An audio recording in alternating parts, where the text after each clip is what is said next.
I start our class with the great name of Almighty Allah, the most gracious and merciful. Today it is really limited time, so directly we have to move to the task of the day. In this class today we are going to learn about the basic points about adverb. So are you ready for that? So thank you very much. Today we have to learn about the adverb. First of all, we have to know about the adverb, that what is adverb. Is there anybody who may tell me that what is adverb? Yes, Mr. Adverb is a word which modifies a verb, an adjective, or another adverb.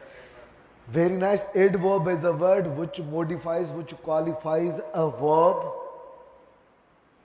adjective, or an other adverb. It modifies verb, adverb. बाबू नालो जाहिर करे तो adverb माना add माना शामिल करण मिलाइण plus verb माना वर्ब में बेसिक वर्ब में कुछ मिलायो वर्ब जे मीनिंग में इजाफो करण अड़ा लफ्ज के वर्ब जे मीनिंग में इजाफो करण उनके एडवर्ब चइबो आ पर सिर्फ उन्हनि खे न जेकी एडजेक्टिव जे मीनिंग में इजाफो कन गडो गड बे एडवर्ब जे मीनिंग में इजाफो कन उनके एडवर्ब सडियो इंदो आ वर्ब जे मीनिंग में किए हिते मूं कुछ एडजेक्टिव्स लिखियो आहिनि तव्हांजे साम्हूं ही केयरफुल आहे मिसाल तौर केयरफुल पर्सन एॾा थोरो ध्यान सां बाबू he is a careful person हाणे केयरफुल जॾहिं नाउन खां अॻु में को लफ़्ज़ यूज़ कंदासीं उहो एडजेक्टिव हूंदो आहे एडजेक्टिव मां असां एडवर्ब बनाईंदासीं छा यूज़ कंदासीं उन ॾींहुं असांजो हिकिड़ो मायानास टीचर तव्हांखे ॾाढो ख़ूबसूरत अंदाज़ सां सम्झाए रहियो हो एडजेक्टिव मां एडवर्ब करणु ही इज़ अ केयरफुल पर्सन या ही इज़ अ केयरफुल ड्राइवर सो ही ड्राइव्स केयरफुली तव्हां थोरो एग्ज़ाम्पल ॿुधो वरी तव्हांखे सेंटेंस ठाहिणा आहिनि he is a careful person so ही ड्राइव्स केयरफुली हाणे केयरफुल एडजेक्टिव आहे ऐं केयरफुल मां केयरफुली छा थी वियो एडवर्ब ऐं एडवर्ब ॾिसो केयरफुल पर्सन इहो पर्सन जे मीनिंग में इज़ाफ़ो पियो इहो लफ़्ज़ करे तंहिंजे करे एडजेक्टिव आहे पर हिन जी ड्राइव करणु हिन जो एक्शन जेको ड्राइव वारो आहे केयरफुली आहे इहो एक्शन ऐं वर्ब जे मीनिंग में इज़ाफ़ो पियो करे तंहिंजे करे एडवर्ब आहे हर इंग्लिश इज़ परफेक्ट हर English is so she speaks English perfectly हाणे परफेक्टली छा थियो ऐं परफेक्ट जेको चयो मां हर इंग्लिश इज़ परफेक्ट हिते परफेक्ट छा आहे एडजेक्टिव शाबाश he is angry so he speaks angrily well done हाणे हिते यूज़ कयो ही इज़ अ गुड स्पीकर ही is a good speaker of English So he speaks English. जी याद रखी छॾियो केयरफुल जो एडवर्ब केयरफुली परफेक्ट जो परफेक्टली एंग्री जो एंग्रीली पर गुड जो adverb goodly well he is a good speaker of English so he speaks English well very well so well थींदो हिते बाबू याद कयो वियो special This sum is very easy. Isab ॾाढो सवलो आहे I can do it easily. शाबाश He is a fast runner. तेज़ दौड़ण वारो आहे फास्ट रनर एडजेक्टिव आहे So he always runs जी बाबा जी बाबा याद रखी छॾियो त फास्ट जो फास्टली कोन थींदो यादि रखो टेस्ट जी लाइ तयारी आहे न गुड जो एडवर्ब छा आहे वेल जो पाण सेंटेंस में ऐं फास्ट जो एडवर्ब छा फास्टली कोन थींदो फास्ट सही आहे बाबू सो he is a fast runner and he runs very fast he runs fast fastly कोन थींदो यादि कयो she is very slow So she always walks slowly. सही है बाबा slowly. That boy is a loud speaker. Whenever he speaks Loudly, very nice. He is a loud speaker. हिन जे वात में loud fit आहे. जेॾी महिल बि ॻाल्हाए थो, he speaks loudly. शाबाश, very nice.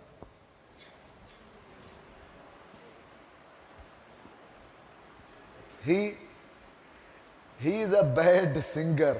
माना हिन जी सिंगर जेका सिंग हिन जी जेका सिंगिंग आहे हिन जी उहा सुठी कान्हे. He is a bad singer, so he sings badly. छा थींदो? Badly. He is a very nice person.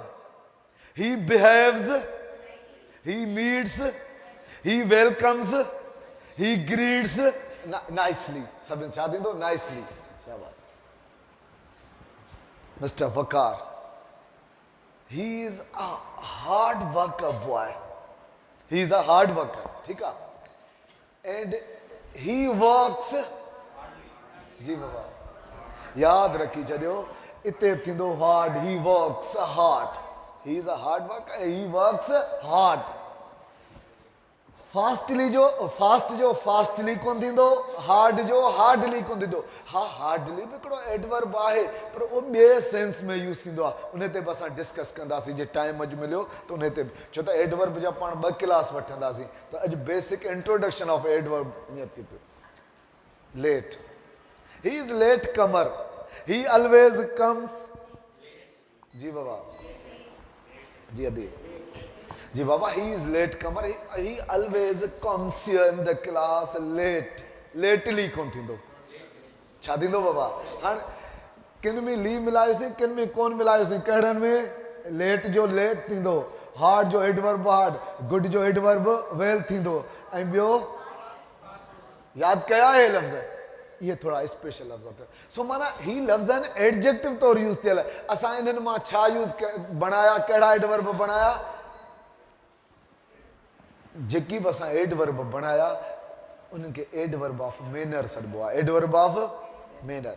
हिकिड़ो हूंदो आहे एडवर्ब जा मुख़्तलिफ़ क़िस्म आहिनि. एडवर्ब ऑफ मैनर थींदो आहे, एडवर्ब ऑफ प्लेस थींदो आहे, एडवर्ब ऑफ टाइम थींदो आहे, एडवर्ब ऑफ फ्रीक्वेंसी थींदो आहे, एडवर्ब ऑफ डिग्री थींदो आहे, एडवर्ब ऑफ सर्टेनिटी थींदो आहे, एडवर्ब ऑफ असर्शन थींदो आहे, एडवर्ब ऑफ मुख़्तलिफ़ क़िस्म थींदा आहिनि. पर जेको हिते असांजो जेको मेन फोकस आहे टेस्ट जे लिहाज़ खां उन लिहाज़ खां पॉइंट. सो ही एडवर्ब ऑफ मैनर थियो. ऐं हिकिड़ो हूंदो आहे एडवर्ब ऑफ प्लेस. भले ग्रामर जे रूह सां बेसिक रूह सां भले उहा प्लेस नाउन हुजे पर जेकॾहिं वेयर सां सवाल था कयो, तव्हां सवाल वेयर सां मूंखां पुछो, मां जेका बि जॻह ऐं प्लेस ॿुधायव उहा ग्रामर जे रूह सां ऐं पार्ट्स ऑफ स्पीच जे बेसिक लिहाज़ सां एडवर्ब बणजंदी. मिसाल तौरु मूंखां पुछो where are you teaching now, मां जवाब में चयो I am teaching here at Spectrum now. हाणे हियर बि एडवर्ब आहे, एट स्पेक्ट्रम बि एडवर्ब आहे. Where are you going? I am going to city. City.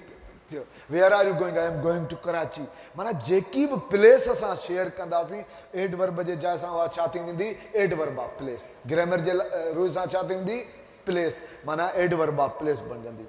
जेकी बि टाइम हूंदा आहिनि, जेकी बि मॉर्निंग आहे, इवनिंग आहे, यस्टरडे, टुमारो, 2 minutes, 5 minutes, जेकी बि टाइम हूंदा आहिनि ग्रामर जे लाइ सां एडवर्ब ऑफ टाइम सॼा वेंदा आहिनि. थोड़ी बेसिक इहे शयूं यादि कजो. मूंखे कुझु तव्हांखे ॿुधाइणो आहे.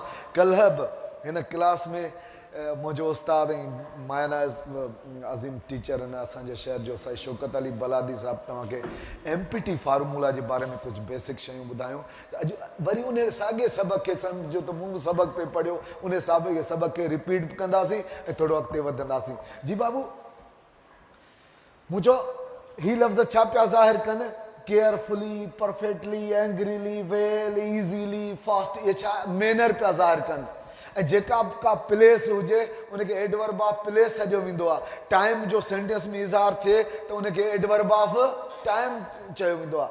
पोइ एडवर्ब जो हिकिड़ो रूह आहे बाक़ाइदे. माना मुख़्तलिफ़ टेस्ट में सेंटेंस ईंदा आहिनि. मिसाल तौरु 4 सेंटेंस अची विया, उन्हनि मां हिकिड़ो असांखे सिलेक्ट करिणो पवंदो त हीउ सही सेंटेंस आहे. मिसाल तौरु हिते मूं सेंटेंस लिखियो आहे, he played the guitar beautifully in the concert at 12 o'clock. हा ॾिसंदा, ही प्लेड द गिटार, ही सेंटेंस थियो मुकमिल. हिते लफ़्ज़ आहे ब्यूटीफुली लिखियलु. हा ब्यूटीफुल छा आहे? Angrily, easily, perfectly, loudly. Beautiful मां ब्यूटीफुली एडवर्ब आहे. इन द कंसर्ट माना in the party in the programme छा थियो हुयो प्लेस थी ऐं एट 12 कलाक 12 कलाक छा थियो 12 कलाक 5 कलाक morning evening yesterday night day 2 days time. त हाणे ॾिसंदा हिते छा थियो मैनर यूज़ थियो आहे. हिते यूज़ छा आहे प्लेस यूज़ थी आहे. हिते छा यूज़ थी आहे टाइम यूज़ थींदो आहे. त एडवर्ब जो रूल आहे हिकिड़ो सेंटेंस हिकिड़ो उसूल ज़ाब्तो रूल जंहिंखे MPT फार्मूला चइबो आहे. MPT फार्मूला छा खे चइबो आहे त जॾहिं बि तव्हांखे सेंटेंस यूज़ करणा हुजनि सेंटेंस कंपोज़ करणा आहिनि एडवर्ब जे लिहाज़ खां त यादि रखियो पहिरीं मैनर रखो पोइ उन खां पोइ प्लेस रखो पोइ उन खां पोइ टाइम रखो. हा जेकॾहिं मैनर न आहे त पोइ प्लेस रखो पोइ टाइम रखो. जेकॾहिं प्लेस न आहे त मैनर रखो टाइम रखो. माना ऐं जेकॾहिं प्लेस न आहे त मैनर रखो टाइम रखो. इन नमूने सां तव्हांखे सेंटेंस कंपोज़ करणा आहिनि. तॾहिं जॾहिं असांखे एडवर्ब सां इहे शयूं माना मैनर बि यूज़ करणी आहे प्लेस बि यूज़ करणी आहे टाइम बि यूज़ करिणो आहे. तॾहिं असांखे हीउ फार्मूलो ज़हन में रखिणो आहे त पहिरीं असां मैनर यूज़ कंदासीं पोइ प्लेस पोइ मिसाल तौरु मां हीउ सेंटेंस साॻियो लिखां कंपोज़िशन त सही आहे टेंस जे लिहाज़ खां he played the guitar in the concert at 12 कलाक ब्यूटीफुली. सेंटेंस सही थियो ग़लति थियो बेसिक लिहाज़ के ॿारनि जे लिहाज़ खां सभु ठीकु आहे पर जेकॾहिं कंपोज़िशन जे लिहाज़ खां जेका असां टेस्ट पिया कयूं उन जे लिहाज़ खां इहो सेंटेंस ग़लति थियो. 4 सेंटेंस मिलिया कंहिं में ब्यूटीफुल हिते आहे कंहिं में हिते आहे किथे टाइम हिते आहे किथे हिते. त असां वटि सही सेंटेंस उहो हूंदो जेको MPT फार्मूला ते फिट हूंदो. जेको MPT फार्मूला ते फिट सेंटेंस हूंदो चवंदासीं इहो सेंटेंस सही आहे ऐं उन सेंटेंस खे असां सही कंदासीं. त MPT फार्मूलो ज़हन में अची वियो. पर MPT फार्मूलो किथे कोन बि थो लॻे माना थोरो चेंज थियो थिए. मिसाल तौरु हिते हिकिड़ो मूं सेंटेंस लिखियो आहे दे रिटर्नड होम हैप्पीली यस्टरडे. हाणे होम छा आहे प्लेस आहे दे ऐं हैप्पीली छा आहे मैनर आहे यस्टरडे छा आहे हाणे हिते त फार्मूलो ठही वियो PMT. त हाणे हिते वर्ब कहिड़ो यूज़ थियो रिटर्न. हाणे यादि रखो जिते रिटर्न अराइव गो रीच अहिड़े क़िस्म जा वर्ब यूज़ थियनि त उते असां फार्मूलो MPT कोन यूज़ कंदासीं. छा यूज़ कंदासीं PMT फार्मूलो यूज़ कंदासीं. जिते कहिड़ा वर्ब इहे यूज़ थियनि त उते कहिड़ो फार्मूलो यूज़ कंदासीं माना इहे सेंटेंस खां पोइ प्लेस यूज़ कंदासीं पोइ मैनर यूज़ कंदासीं पोइ टाइम यूज़ कंदासीं. इहो ज़हन में रखी छॾियो. अची वियो ज़हन में बाबा ॻाल्हि. हिते हिकिड़ा मूं लफ़्ज़ लिखिया आहिनि वेरी ही मच ही इनफ. लफ़्ज़ त खोड़नि हिन जा वेरी बा क्वाइट आहे सो आहे टू आहे रिमूव टू जो वरी अलॻि पाण डिस्कस कंदासीं. टू आहे क्वाइट आहे त हिते लफ़्ज़ लिखियलु आहे वेरी. उन ॾींहुं जेकॾहिं तव्हांखे यादि हो डिग्रीज़ जे क्लास में असां डिस्कस कयो तव्हांखे जेकॾहिं यादि हुजे डिग्रीज़ जे क्लास में पाण डिस्कस कयो त जॾहिं बि वेरी यूज़ कंदासीं एडवर्ब तौरु त वेरीअ खां पोइ हमेशह एडजेक्टिव जी पॉज़िटिव डिग्री हुअणु घुरिजे. कहिड़ी डिग्री हुअणु घुरिजे very good very intelligent very clever very beautiful very industrious. Use कया very brave very bold very sweet very lovely. माना वेरी खां पोइ हमेशह एडजेक्टिव जी कहिड़ी डिग्री हुअणु घुरिजे पॉज़िटिव. ऐं इहो डिस्कस कयोसीं त मच खां पोइ हमेशह कंपेरेटिव डिग्री हुअणु घुरिजे मच बेटर कयोसीं much more intelligent much more beautiful much braver use कयासीं. त मच खां पोइ हमेशह कंपेरेटिव डिग्री माना कंपेरेटिव डिग्री हूंदी त उन खां अॻु में असां एडवर्ब ऑप्शन अची वञो वेरी मच सो क्वाइट त असां मच खे सिलेक्ट कंदासीं. पॉज़िटिव डिग्री हूंदी त पॉज़िटिव डिग्रीअ खां पोइ असां वेरी खे सिलेक्ट कंदासीं. हिते लफ़्ज़ लिखियलु आहे इनफ. इनफ ते डिस्कस कयूं था पर उन खां अॻु में अञा वेरी जो ॿिया बि यूज़ आहिनि. हीअ त असां उन ॾींहुं डिग्रीज़ में सिखिया. वेरी खां पोइ हमेशह पॉज़िटिव डिग्री हुअणु घुरिजे मच खां पोइ हमेशह कंपेरेटिव डिग्री हुअणु घुरिजे. हाणे हिते लफ़्ज़ लिखियो आहे वेरी इंट्रेस्टिंग. अहिड़ा प्रेज़ेंट पार्टिसिपल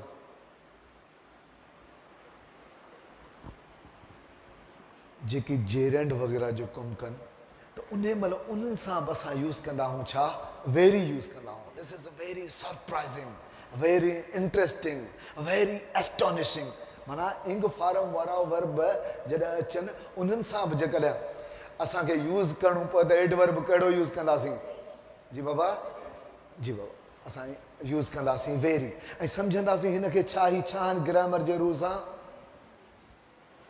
बाबा ग्रामर जे रूल सां ई छा ॾिसो एडवर्ब छा सां यूज़ थींदो आहे मां वरी हिकु दफ़ो very good very bad very bitter जी छा आहिनि इहे बिटर गुड बैड छा आहिनि एडजेक्टिव त माना ही बि वर्ब इंग फॉर्म में हिते एडजेक्टिव जो कमु पिया आहिनि त अहिड़ा इंग फॉर्म वर्बल एडजेक्टिव्स उन्हनि सां बि असां छा यूज़ कंदासीं वेरी यूज़ कंदासीं इंग फॉर्म अचनि उन्हनि खां अॻु में जेकॾहिं एडवर्ब यूज़ कंदो इंग फॉर्म ही छा जो कमु पियो करे कंटिन्यूअस टेंस लाइ कोन यूज़ थियो आहे छा very oh it is very interesting performance भाई माना वेरी इंट्रस्टिंग हाणे जेकॾहिं इंग फॉर्म हुजनि त उन्हनि जे अॻियां बि असां एडवर्ब कहिड़ो यूज़ कंदासीं वेरी ऐं यादि रखो वरी जेकॾहिं थर्ड फॉर्म हुजनि त उन्हनि सां वरी मच यूज़ कंदासीं ओ मच सरप्राइज़्ड मच एस्टोनिश्ड उन्हनि सां छा यूज़ कंदासीं इंग फॉर्म वारी वर्बल एडजेक्टिव जो पाण डिस्कस कयो हो त वर्बल एडजेक्टिव जा ॿ नमूना थींदा आहिनि हिकिड़ो इंग फॉर्म बि वर्बल एडजेक्टिव तौरु यूज़ थी सघे थो ॿियो वर्ब जो थर्ड फॉर्म बि यूज़ थी सघे थो पर यादि रखी छॾियो जेकॾहिं इन्हनि सां एडवर्ब यूज़ करिणो आहे इन्हनि एडजेक्टिव सां त इंग फॉर्म वारनि सां छा यूज़ कंदासीं वेरी ऐं थर्ड फॉर्म वारनि सां छा यूज़ कंदासीं एडवर्ब मच यूज़ कंदासीं पर हिते कुझु लफ़्ज़ लिखिया पिया आहिनि तव्हांजे साम्हूं टायर्ड बाबा third form style past participle style सां छा यूज़ कंदासीं छा मच यूज़ कंदासीं पर हिते कुझु लफ़्ज़ लिखिया पिया आहिनि चए थो टायर्ड फ्राइटेंड ग्रीव्ड पेन्ड प्लीज़ड डिलाइटेड ही लफ़्ज़ मख़सूस लिखिया पिया आहिनि उसूलनि जे लिहाज़ खां त ईडी वारो थर्ड फॉर्म वारा हुजनि उन्हनि सां मच यूज़ कयो पर हीअ जेका लिस्ट चंद लफ़्ज़ ॾिना पिया आहिनि यादि रखी छॾियो इन्हनि सां तव्हांखे वरी वेरी यूज़ करणी आहे माना ही स्पेशल वर्ड आहिनि तंहिंजे करे असां इहे अलॻि लिखी छॾिया I am much tired today या I am very tired today very हिननि सां सभिनी लफ़्ज़नि सां असां वेरी लॻाईंदासीं ऐं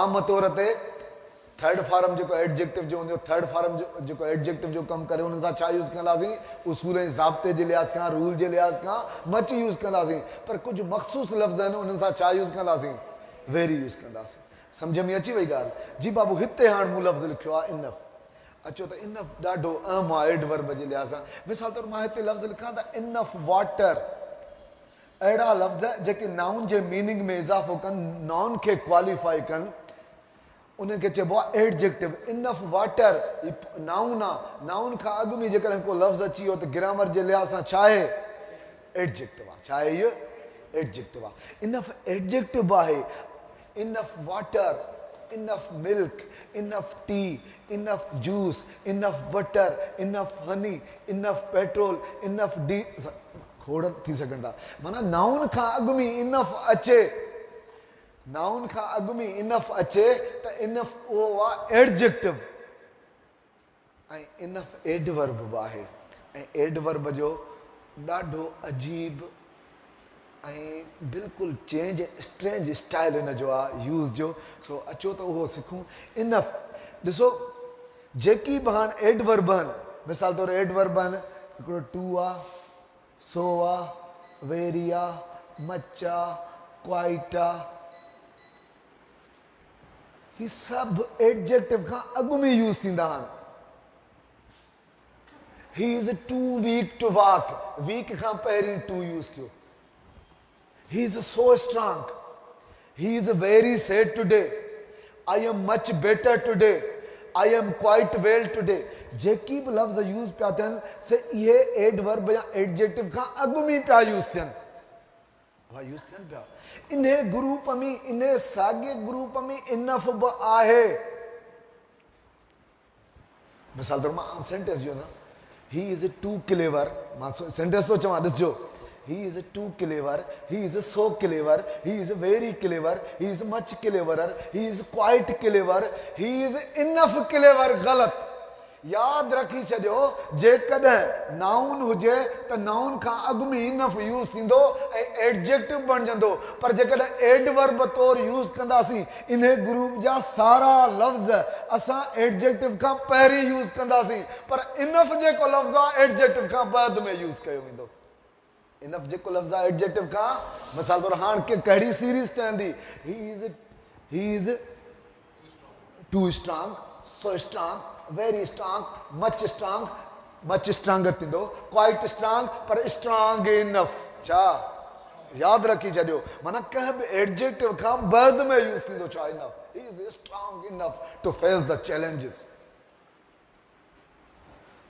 सम्झ में आई ॻाल्हि कान कई माना इनफ एडजेक्टिव आहे इनफ एडवर्ब आहे जेॾी महिल एडजेक्टिव तौरु यूज़ थींदो सो नाउन खां अॻु में यूज़ थींदो पर जेकॾहिं एडवर्ब तौरु यूज़ थींदो आहे माना इनफ खे ॾिसंदासीं इनफ खां पोइ का एडजेक्टिव त कोन्हे शी इज़ इनफ करेजियस ग़लति she is courageous enough she is enough beautiful ग़लति she is beautiful enough she is enough clever galat she is clever enough she is strong enough she is brave enough she is wise enough पोइ अॻिते वरी sentence composition अथनि माना noun खां enough अॻु में use थींदो ग्रामर जे लिहाज़ खां एडजेक्टिव आहे पर एडजेक्टिव खां बाद में यूज़ थींदो इहो असांखे ज़हन में हमेशह जे लाइ ॻाल्हि यादि रखणी ठीकु आहे बाबा यादि थी वई क्लियर ॻाल्हि शाबाश हाणे हिते लफ़्ज़ स्टिल येट ये चंद पॉइंट पिया शेयर कयूं सम्झे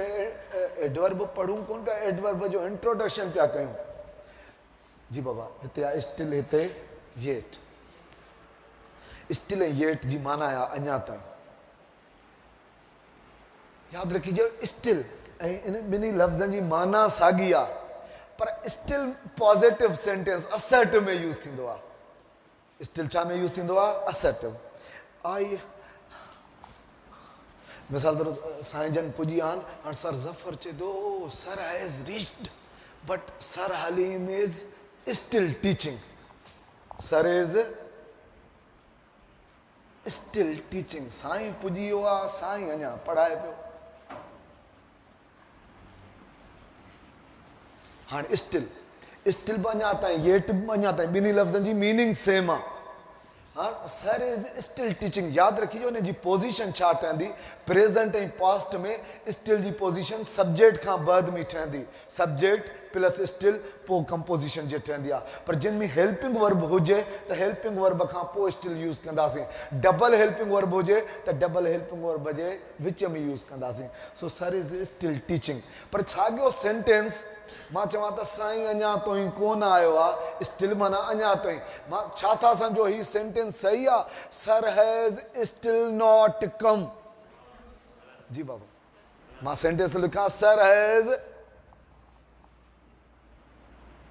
स्टिल नॉट कम ग़लति थी वियो छो त निगेटिव सेंटेंस थी वियो जॾहिं बि निगेटिव सेंटेंस हुजे उन में स्टिल यूज़ न कंदासीं उन में येट यूज़ कंदासीं हा स्टिल जी पोजीशन मिड में आहे पर येट हमेशह लास्ट में यूज़ कंदा सर हैज़ नॉट कम आख़िर में यूज़ कंदासीं येट जी पोजीशन लास्ट में ठहंदी आहे स्टिल मिड में यूज़ थींदो आहे ऐं ॿिन्ही जी मीनिंग सेम आहे सम्झ में आई कोन आई छा आई ॻाल्हि सम्झ में स्टिल जी ऐं येट जी मीनिंग साॻी आहे स्टिल मिड में यूज़ थींदी आहे ऐं येट ऐं स्टिल पॉज़िटिव असर्टिव सेंटेंस में यूज़ थींदो आहे ऐं येट नेगेटिव सेंटेंस में यूज़ थींदो आहे हिते मूं लफ़्ज़ लिखिया आहिनि really surely definitely obviously adverbs of certainty जा इहे लफ़्ज़ आहिनि इन्हनि जी पोजीशन मिड में ठहंदी आहे छा में जेका मिड में कीअं त सब्जेक्ट जेके प्रेज़ेंट सिंपल ऐं पास्ट सिंपल में सब्जेक्ट खां पोइ इहे लफ़्ज़ इहो